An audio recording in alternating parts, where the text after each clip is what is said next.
Tarry here, where the stories never grow old, and you hear something new every time they are told, and it comes clear. So tarry here, where it doesn't matter your age, and when we gather round the table, we all take the stage year after year. So tarry here. Enlighten Radio Storytelling Hour at enlightenradio.org. This is Fanny Crawford. And Stash Thielkowski. Today is Monday, October 6th, 2025. Do I have the date right, Stash? Yes, you bet. All right. And we're happy that you've joined us. Our theme today is celebrating Jane Goodall. We have some stories and lots of information about Jane and how she has impacted us. Anyway, take it away, Stash. All right. Well, I thought we should say thank you to Andy, as always, for opening the show with his song Carry Here. And before I forget, I want to mention Speak Story Series, speakstoryseries.com. Go online, check that out, because you get information about the rest of the season. We have two things coming up. Oh man, don't go blank, Stash. I just blanked out on one of our favorite storytellers is coming up next week. And boy, sometimes I think I'm going nuts. Anyway, I'll mention it after a while. And we have also the winner of our contest to be presenting a great new story, original story, and she'll be performing next month. So, but I'm going to start off. Isn't Adam performing again? No, I can't believe it. Sheila Arnold Is this month? Yes. Yeah. Okay. Tomorrow, isn't it? No, second Tuesday. Second Tuesday. Okay. So you know I never know what date it is. I understand that, and I did my best to get you to learn the doomsday setup. However, you just refuse.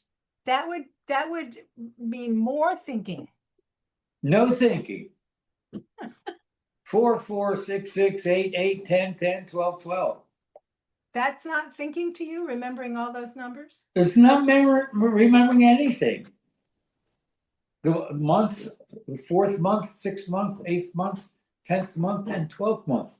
And the day that matches the month. There you go. It's okay. I know it's okay. I know. One of these days, I'm going to figure a way to put it up on the screen so you can see it from your side. Okay. That would be good, right? Before, but obviously it didn't take. Right. Let's talk about Jane. All right. Well, here I go. Now, I gathered this information from a number of newspapers and from a number of sources that I could get through the library here. And during the final months of 1960, in what is now called Gombe National Park, Tanzania, Jane Goodall, then 26 years old, made two discoveries that established her name and reputation as a field scientist studying wild apes. She first observed chimpanzees eating red meat. Before that moment, the scientific consensus, based on virtually no direct observation, was that chimpanzees were vegetarians. She then witnessed an even more unexpected behavior. A male chimpanzee crouched next to a high earthen tower built by termites studiously modified a long stalk of grass until it became a useful probe. The chimp then inserted the probe into a narrow tunnel that descended deep into the mound.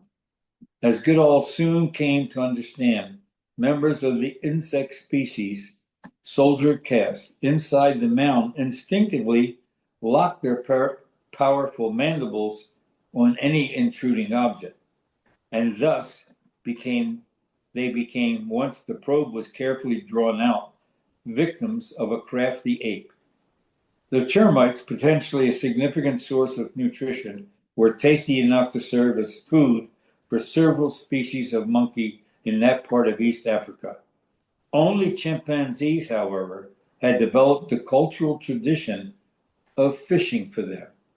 And I remember reading about that when I was a student, in graduate school, that about and seeing a picture of a chimpanzee with, at first I thought it was a straw, but it was some kind of a plant thing that he had stripped the leaves off, sticking it in and patiently waiting and then pulling it out slowly. And it had 3 or 4 termites on it. And he just licked them off. I thought it was incredible.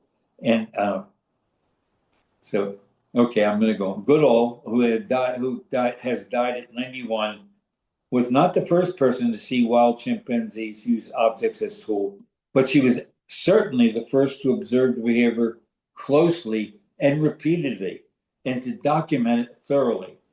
The chimpanzees ate meat and used tools. That chimpanzees ate meat and used tools were stunning discoveries. And with them, Goodall earned her first few paragraphs in the history of primatology. The project was supposed to end within 6 months, but Goodall's discoveries led to renewed support and more research at a time when animals were usually conceptualized as mindless bundles of reflex and instinct. She came to describe the ones she was studying as deliberative creatures who remembered the past, anticipated the future, planned, had emotional lives, and were driven by individual personality and character. I also remember reading stuff about how she insisted that the chimpanzees were far closer to humans than any other species. And she maintained a regular presence in the forest, personally and then through assistants and associates for more than 25 years. And even after she retired from active scientific research and moved on to a second career as a conservationist and activist, she kept the research going at the Gombe Stream Research Center. The Gombe Center today stands as the longest continuously running scientific field station. Because she did it her way and because she was determined, courageous, resilient, and passionate, Goodall helped to create a new style for the science of animal watching. She showed how to do it. Already the world's foremost expert on wild chimpanzees, in 1962, without the usual undergraduate degree, she entered Cambridge University as a doctoral candidate in ethology. She gained her PhD in 1966, by which time she was already famous in the US as the author and subject of some astounding National Geographic magazine articles featuring her research. And I wish I had those magazine articles. I used to get those starting when I was in college, and they were wonderful. I don't know whatever made me stop getting them later in life. I think when I got married. Well, anyway, she also wrote a popular book based on that work, In the Shadow of Man, in 1971, which became an international bestseller. For a time, her popularity outstripped and even conflicted with her scientific reputation. Wasn't good science supposed to be boring? The attitude of the time was, how could anyone be so pretty and a first-rate scientist? The zoologist Sally Zuckerman led the charge. How about that for a statement? Somebody to write that. Some stupid man to write a line like that, because no woman would write that, you know. Uh, uh, this is Sally Zuckerman publicly chastising her after she had given her first paper at a conference in '62 as an amateur whose reports on chimpanzees meat eating were based on anecdotes. Zuckerman then privately described in a brief note to ethologist Desmond Morris his own anxiety stimulated by Goodall's conference presentation, lest the subject, which has been usually marked as by unscientific treatment, should continue in the unscientific shadows because of glamour. This is one of the things I've always, I've got involved in girls' sports and championed females in different things. It is still driving me crazy at my age of 84 how there are so many stupid men in the world who think they're better than women just because they were born with the ability to stand up and urinate. And it is, to me, it's so aggravating. And it's throughout politics and throughout academia, throughout sports, although sports is getting better. You know, this year in the Olympics, you know what sport's going to be? Football. Women playing touch football. And they have a league sponsored by the National Football League that's competing regularly. Anyway, sorry, I'm on my soapbox. Okay, in spite of such detractors, Goodall's professional reputation grew. In the early 70s, she was appointed visiting professor of psychiatry and human biology at Stanford University and of zoology at the University of Dar es Salaam in Tanzania. She later held academic appointments in Tufts University, the University of Southern California, Cornell University in the U.S., the publication by Harvard University Press, of the chimpanzees of Gombe in 1986, summarizing first quarter century of knowledge about wild chimpanzees, gleaned primarily from the Gombe research, prompted an international convention of primatologists at the Chicago Academy of Sciences. The gathering brought with it the sobering consensus that wild chimpanzees were declining and threatened with extinction.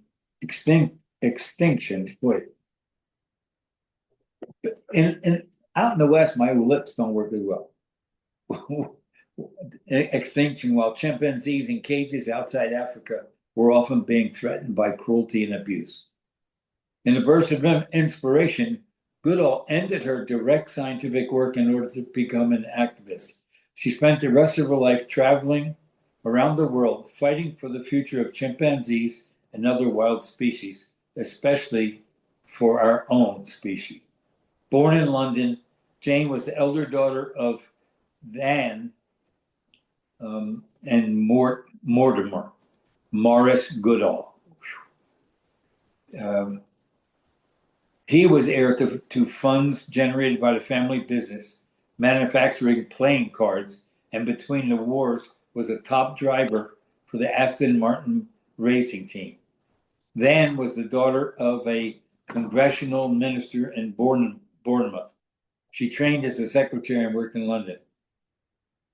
Mort and Van met in London and married, and when the Second World War took him away, she returned with their two young daughters to the family home in Bournemouth. Mort stayed in the army for a few years. Following the war, rose to the rank of lieutenant colonel, and in 1950 wrote to Van asking for a divorce.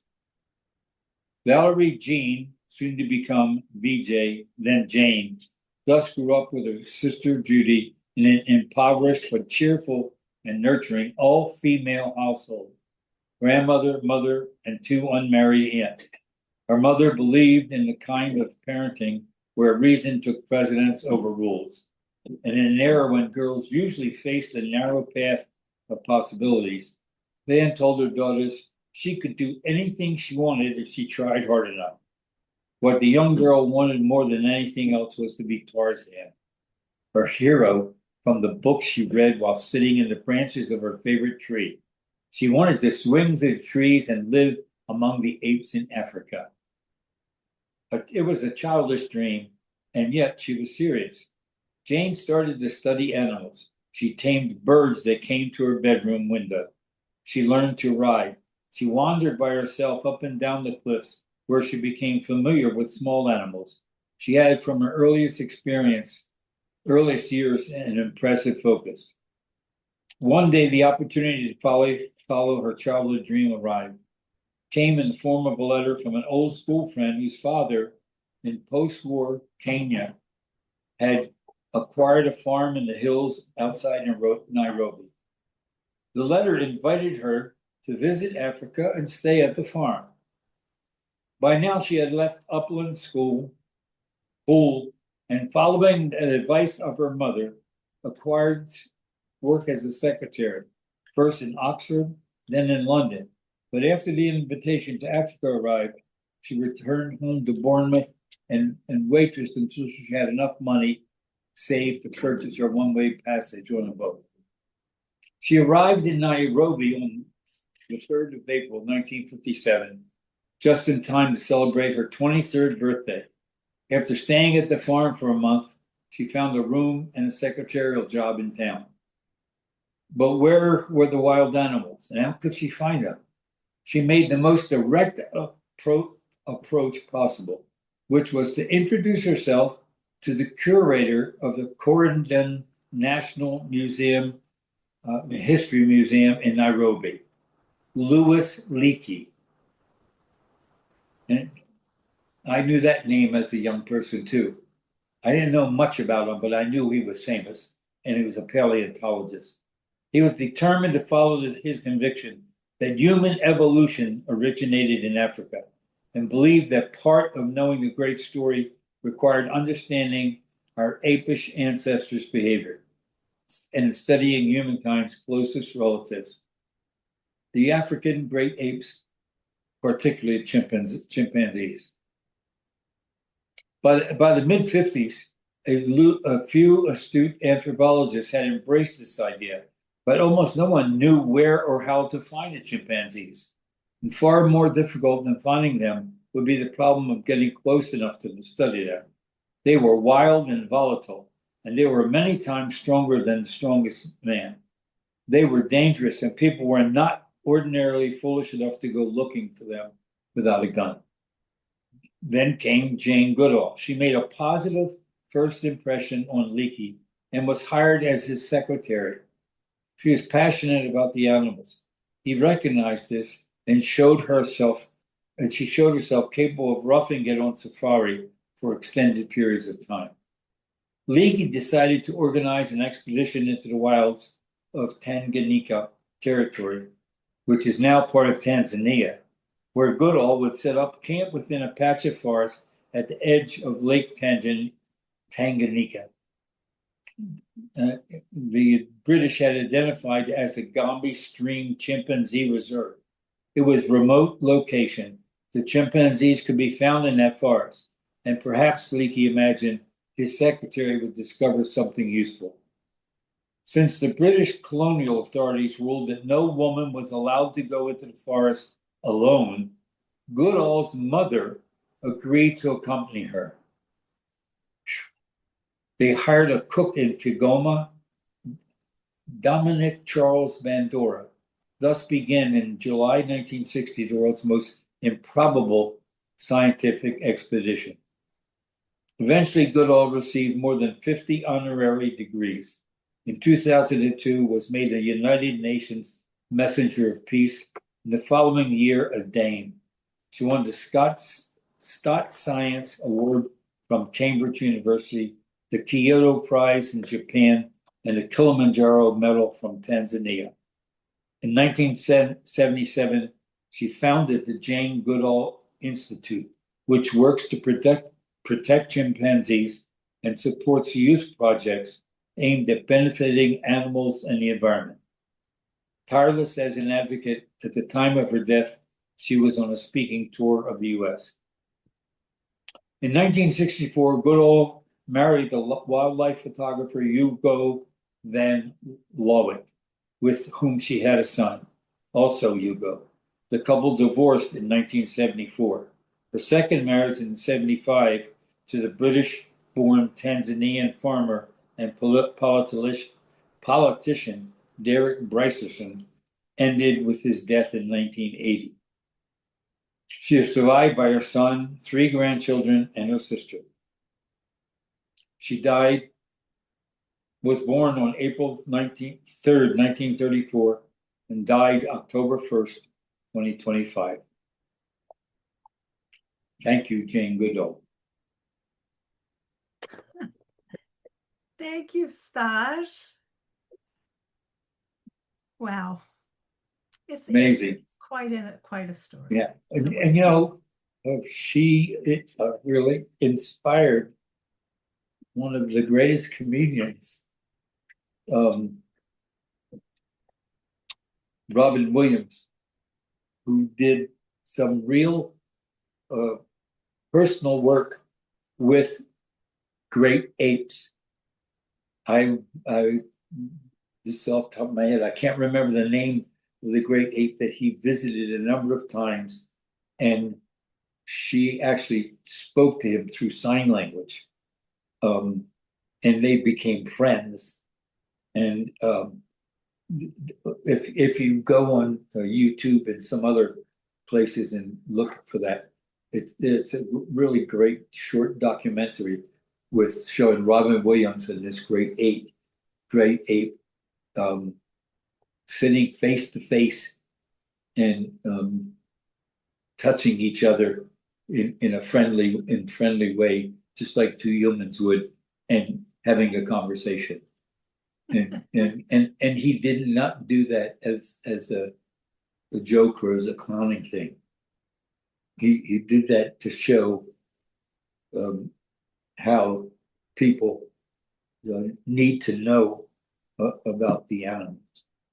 Anyway, and I remember that he was inspired by Jane Goodall. Yes. Wow. I'm not sure how long that took, but we've been on the air for about 20 minutes or more. 20 minutes? Okay. At least 20 minutes. I think maybe a little bit more. Oh, yes, 24 minutes. Okay. All right. Well, I'm going to do my prepared piece, and then I have so many questions and other things we can talk about related to Jane Goodall. So I have named the title of my piece. I know we don't usually use titles necessarily unless they come from a traditional source, but I'm calling my little prepared piece Ruminations on My Connections to Valerie Jane Morris Goodall, Lewick Bryceson. I first became aware of Jane Goodall when I was a teenager in high school and thinking about college, considering majoring in anthropology, not because I wanted to be an anthropologist. I was not really sure what an anthropologist did all day. I was interested because I liked reading to learn about people all over the world. And aside from brief thoughts about becoming a linguist, anthropology seemed a field of study that might teach me about people in many different places, living in many different ways and cultures. So while linguistics was not really what I wanted to study, although I did enjoy my French and Spanish classes, there was a lot of tedious memorization involved that was not my favorite pastime in those courses. I much more enjoyed listening to people talk in English or any other language, obviously preferably English with an accent from someplace else. The further away from my home, the better. My favorite conversation was with children or adults who were just learning English, asking them what was different and weird about what they saw here. How was that different from what they knew of their home place? Until I went to college in Chicago, the furthest I had been from my hometown of Philadelphia was the Canadian side of Niagara Falls on our annual family pilgrimages to visit my dad's family in Jamestown and Olean and Buffalo, New York, or Atlantic City, New Jersey with friends, Cape May, New Jersey as a baby to visit my parents' oldest friends, and our twice yearly visits to my mom's family in Brooklyn, New York, which in its way was the most like another country or another culture to me. Although we didn't travel much as a family, by the time I was 16, I'd met and had what I thought of as significant conversations, even friendships of sorts, with multilingual children and adults from Puerto Rico, from the Dominican Republic, from Germany, Israel, Kenya, Soviet Union, England, and almost in the same category for me, from California in the United States. As a teenager, I knew Jane Goodall studied apes, not human cultures, but there was something about the way she wrote and spoke about these animals that reminded me of my curiosity about people from far away. In considering my own history with animals, especially those I've lived with and claimed to care for, I'm almost, though not consistently, ashamed of myself. When I was very young, we had a family cat named Puss Puss that I dearly loved and played with every day. When I was 3 or 4 years old, we moved from a ground floor apartment on Girard Avenue in West Philadelphia to a second floor walk up a few blocks away, and Puss Puss did not move with us. But I was at least 8 years old before I remember asking, "Whatever happened to Puss Puss?" A pained expression appeared on my mother's face, sort of grimace. She clearly did not want to answer that question. But she took a deep breath and said, "Well, we weren't allowed pets at the new apartment. It was a very busy time and the window for packing and moving was short. I guess I didn't know very much about cats, and I thought she would manage on her own. There were other strays in the neighborhood, and I knew some of the neighbors fed them. We just left her there. I don't know what happened to her after that. At the time, it didn't feel like there was any other choice. I still feel very guilty about that. It was not the right thing to do." I was stunned to hear this. At that time in my life, my mother was still the most powerful, most righteous person in the world of my acquaintance. In our daily conversations, she would often remind me of alternate ways to solve thorny problems that vexed me, mostly involving my frustrations with a baby brother who would not stay away from my toys, dolls, books, and other treasures.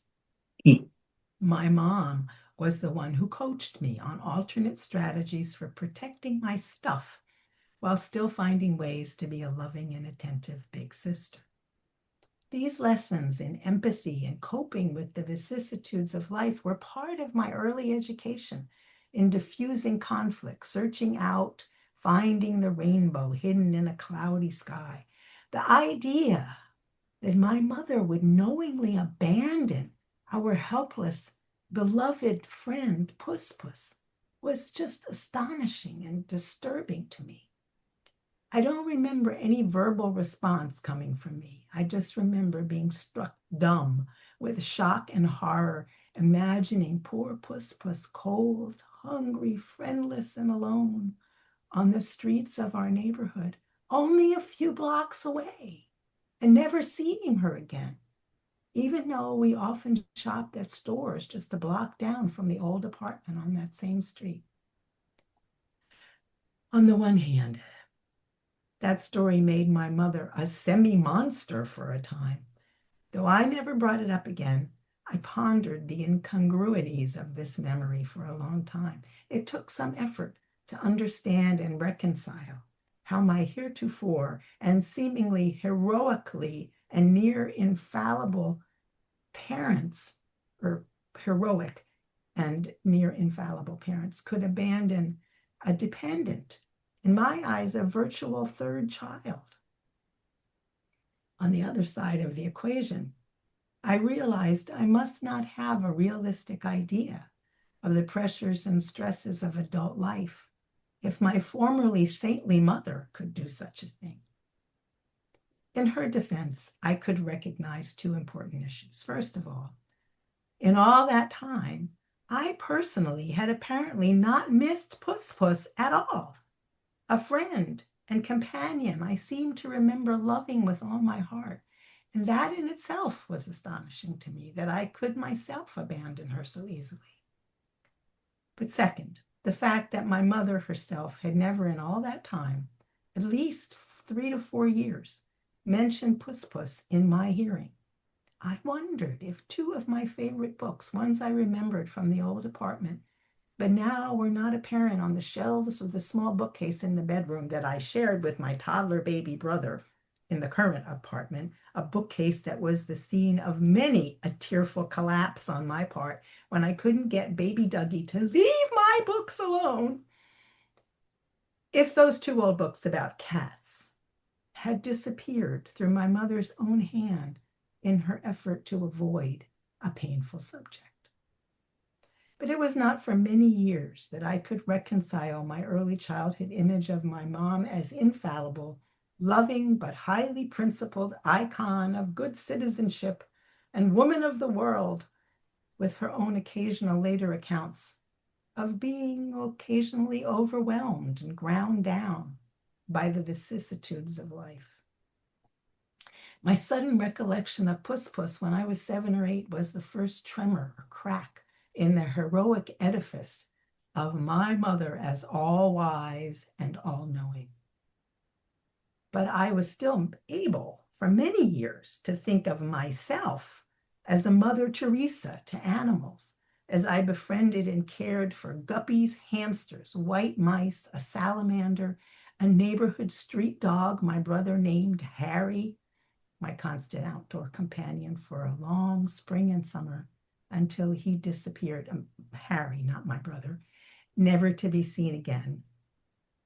Another cat I brought home from a box of kittens my 9th grade science teacher brought to class one day. Comrade Cat, I called her, Cece. And she lived to be 20 years old. But there was, in contrast, my brother's pet rabbit. That critter seemed not to like me very much, biting my ankles whenever I passed through his abode, which was the hallway that led to my parents' bedroom at the far end of the last apartment we lived in before I left home to go to college in Chicago. As a full-fledged adult, I've had to accept the reality that I am a less than ideal pet owner and only a mediocre friend to animals. From 3 dogs, 5 cats, 2 goats, another rabbit, and a series of very impressive horses I rode and cared for on 2 different family farms in Virginia, and perhaps other shorter animal relationships, I've since learned that I am not that good at caring for others, both human and beastly.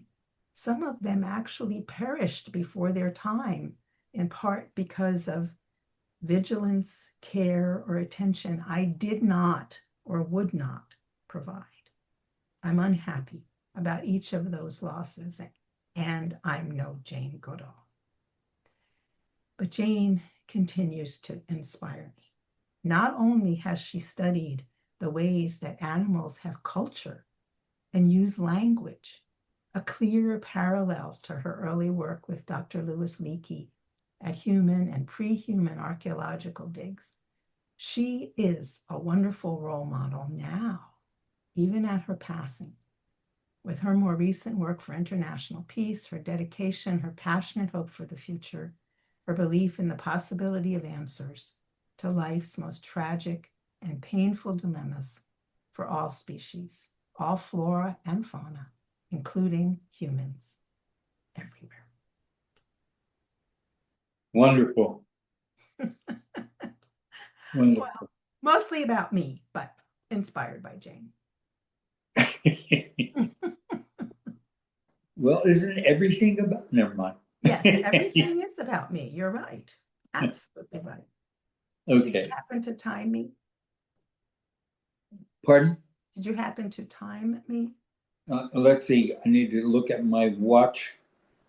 It was- 8:46, I think it was 11 minutes. Yeah, because it was 10:34 when I or 5 Yeah, when I it's started. 8:46, so about 11 or 12 minutes. Can I ask you? Well, first we should tell our listeners that they're listening. You are listening to the Enlighten Radio Storytelling Hour, and I'm Fanny Crawford. And I'm Stas Thiokowski.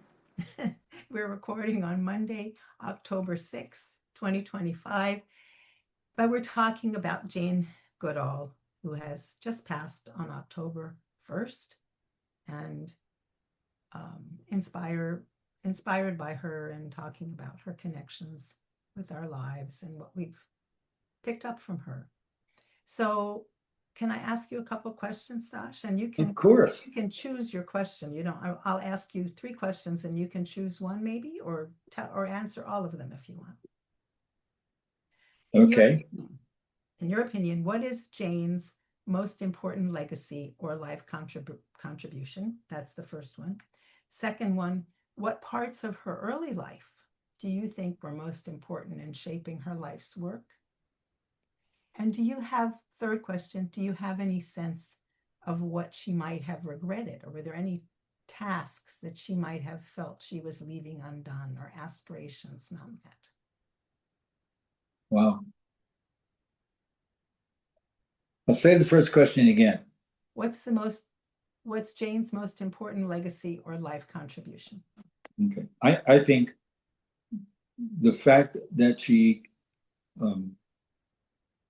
pursued her beliefs and her loves and didn't let typical, especially typical ignorant male comments slow her down.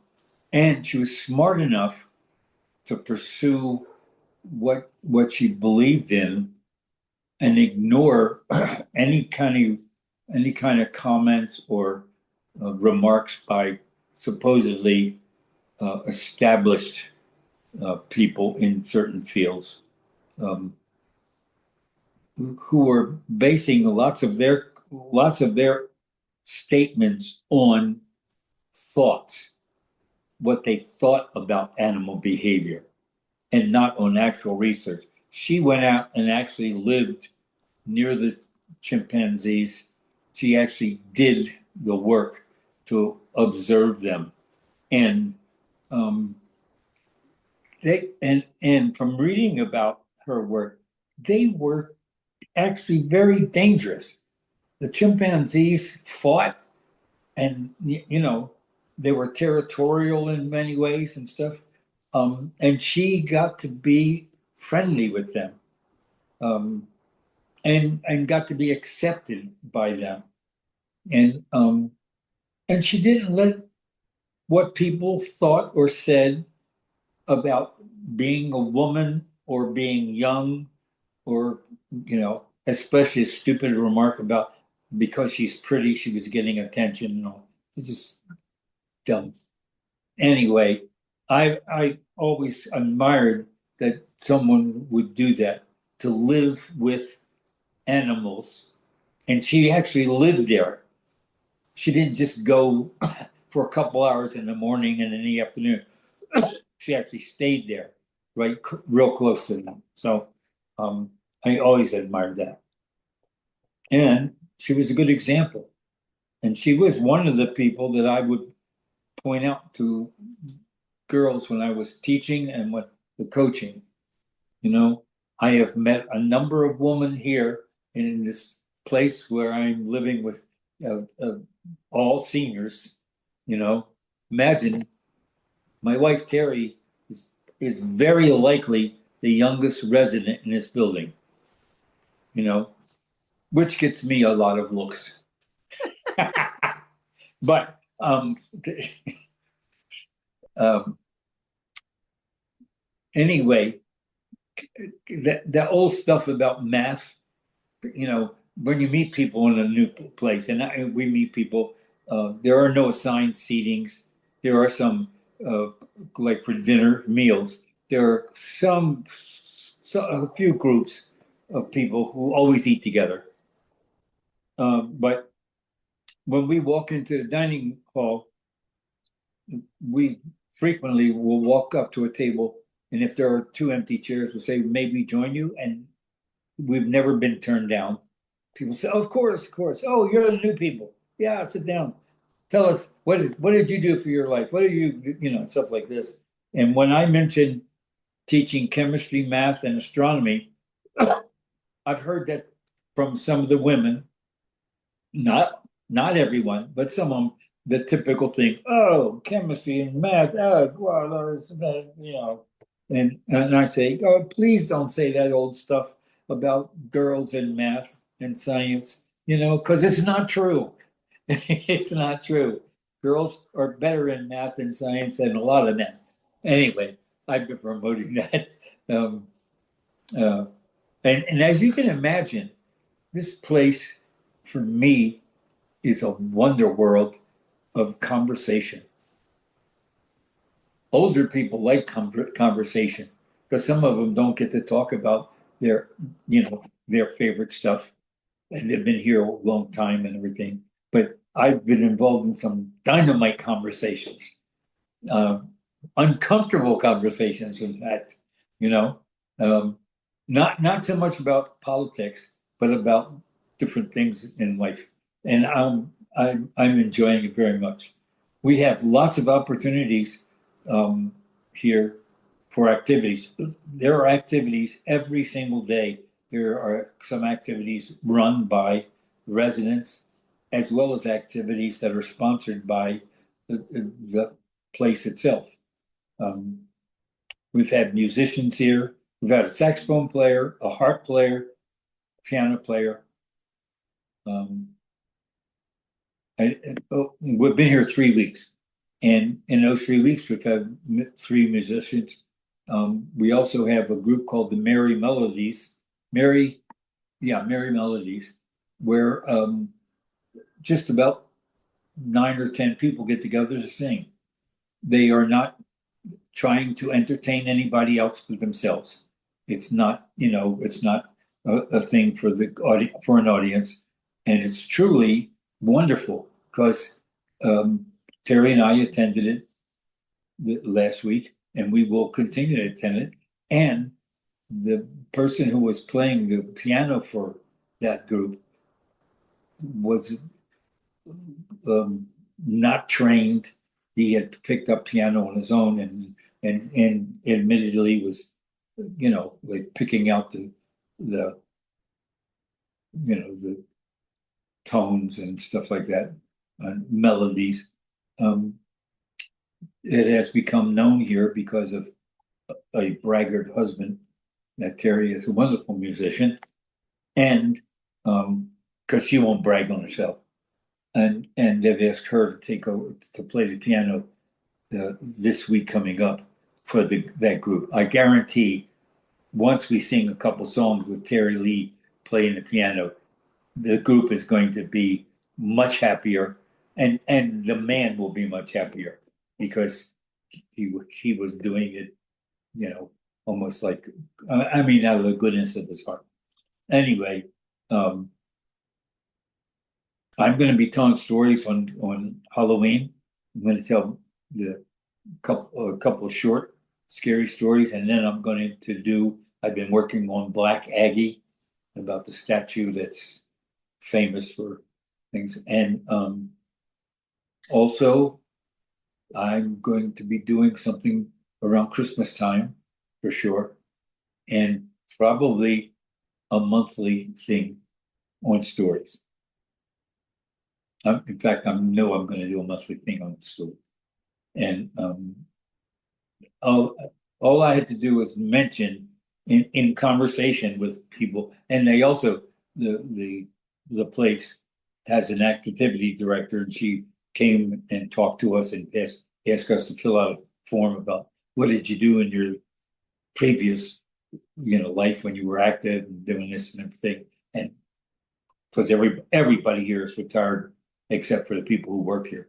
And all that, when I mentioned storytelling, people's eyes shot open and jaws dropped and said, "Oh, good. What are you going to do with it?" And I mentioned that I had a theater background. That also, I've already got two ladies interested in doing a couple things that you and I did, Fanny. So, and one of them, and one of them, twice this has happened during a meal. And I'll just give you the latest one. This one lady who is possibly, she and I will do the Diaries of Adam and Eve, perhaps, I'm not sure yet, but she is interested. She was at a different table at dinner.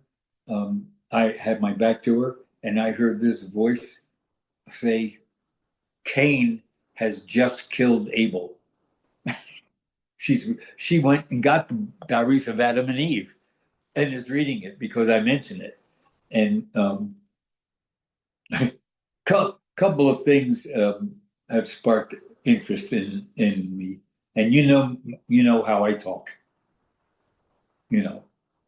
You've mentioned in the past that you think I talk too much at times. And yeah, it's true. You never said you talk too much. Anyway, I'm having a great time here, and Terry is too. She's right now. She's just coming back from. She was out doing some chore, and it's terrific. So I can't hear you. Let me ask you one more question about Jane Sure. Goodall, unless you wanted to answer one of those other two questions. Yeah. I have other. Do you plan on reading more from Jane or about Jane, or are you? This was just to pay homage to Jane Goodall, but I think I'm finished with what I researched and stuff. yeah. But I would tackle those the other question. Okay. I just have to read it again.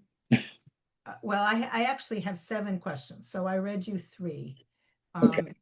The 2 that you heard already from me were what parts of her early life do you think were most important in shaping her life's work? Right. Or do you have any sense of what she might regret? Were there any things that you think she would have felt were undone, aspirations that she hadn't met? Right. I can't imagine that she would have regretted anything. She was inspired, by her research and by her writing and speaking, and then changed it from just, in a way, it was narrow.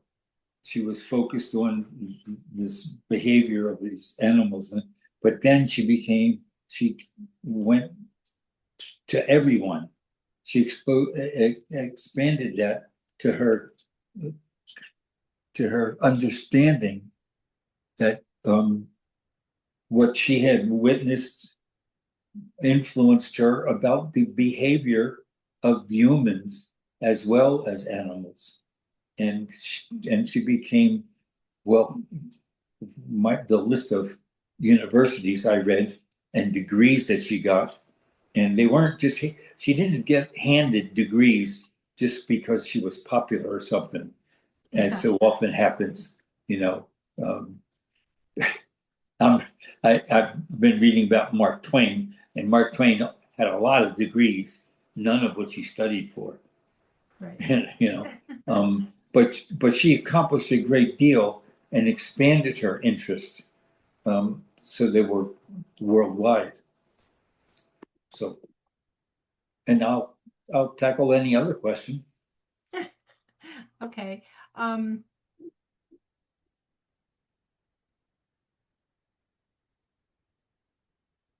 I guess for me,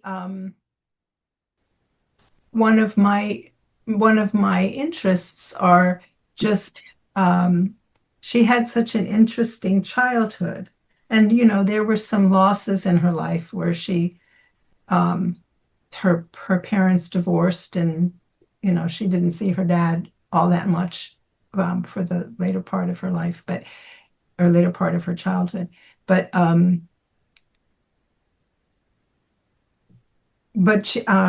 just her time spent outdoors and thinking about how so many kids these days are really afraid of the outdoors. They're not working outside like kids used to do generations ago.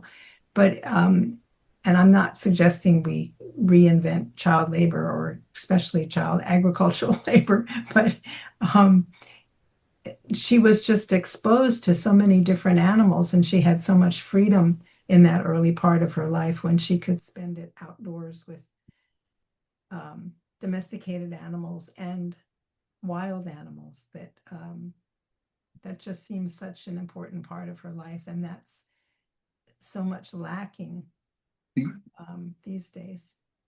Well, nowadays the only parents who don't control their children's outdoor behavior are either very poor, desperately have to work, single mothers taking care of kids, and stuff like that, because this helicopter parenting is disgusting nowadays. Kids go to school, they, I walk to school every day in elementary school. Yeah. So did all my friends. In high school, I had to pay to ride a bus. There was no school bus to pick me up at my house, and I walked to high school often, and I was not a special case. There were a lot of kids that the jokes that some of the comedians tell on stage now about their childhood, and I often think some of them are telling their parents stories, not their own, because they're young comedians talking about staying out until the parents yelled for them. I don't believe that, not with the young ones. But I was outside all the time, even though my mother had tight control on me, and I was probably the most controlled kid in my neighborhood. I still spent hours and hours and hours out in the streets, and we did things, and we played, and we learned things from our friends and from just experience. Now everything, God forbid that a kid should be chastised in school for misbehaving, because the parents will be in there with lawyers and doctors and everybody else, fussing about controlling their child. And and nobody ever told me don't read a book or don't look at. I mean, I had a library card when I was 8 years old.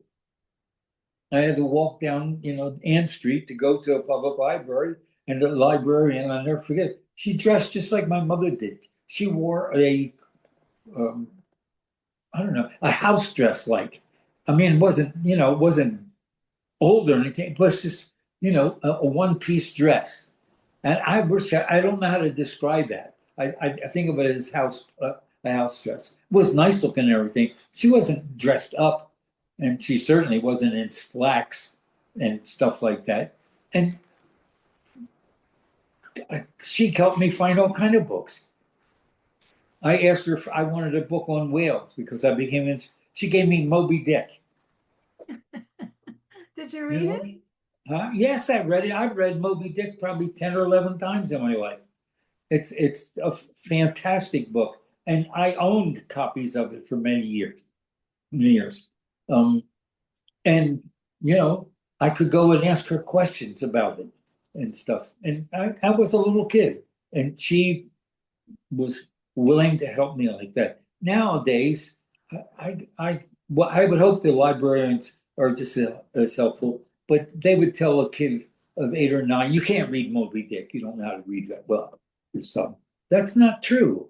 You know, they they stifle the kids' ways in a lot. And I'm not blaming the librarians because the government's getting crazy over what kids shouldn't see and everything, and doing all kind of things. I mean, it used to be. I never heard people saying, "Oh, that new kid James, he goes to an Episcopal church." I went to Catholic church, Catholic schools. I knew kids that were Jewish, Methodist, many different kids. I went in my high school, which was a Catholic high school. There were at least a dozen kids in that school that were from different faiths. And now the government is trying to make our country, trying to say our country was a Christian country founded on Christian principles. And that's a lot of hoo-ha. That's not true, but and I think kids are being taught stuff that is not good for them. I think we're going backwards in education right now. I just recently spent time with a young person who is in high school studying chemistry and does not have a chemistry textbook. No one of her classmates or any of the children in her class has a chemistry textbook. What they have is papers with information on and worksheets and an iPad. I almost fell over when I heard that. And somebody said to me, "Well, what do you think of that?" I said, "I think the school should be burned down,"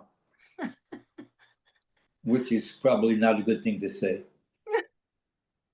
Can you imagine the insanity of trying to teach chemistry by giving kids worksheets and no textbook to rely on? I can imagine it. I don't know if that is a good idea, but I can certainly. I think it's a horrible idea. You can look up and get answers to questions and stuff, but you won't get the ability to read paragraphs about the scientists and chemists or mathematicians or historians. I guess they're not using history textbooks either. I don't know. And who wants to get history off the internet?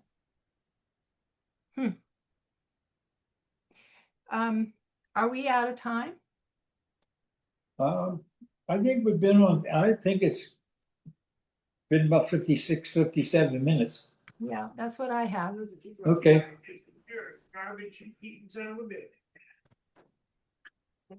There's John. Hey. Hey, I thought your story about your cat. Did it make you sad, or did you like the story? Well, it's yeah, I did like the story because it's an interesting parable about solidarity. Solidarity with my mother or with the cat? No, solidarity in the labor movement. Because one of the principles is don't leave people behind. Right. But you can't avoid in life leaving people behind. So you compromise with as few as possible. And every time you do leave something behind that you cared for, well, that's a loss. Mm. And so there's a certain amount of grief in that, that goes on. And it's true with people, not just with your cat. So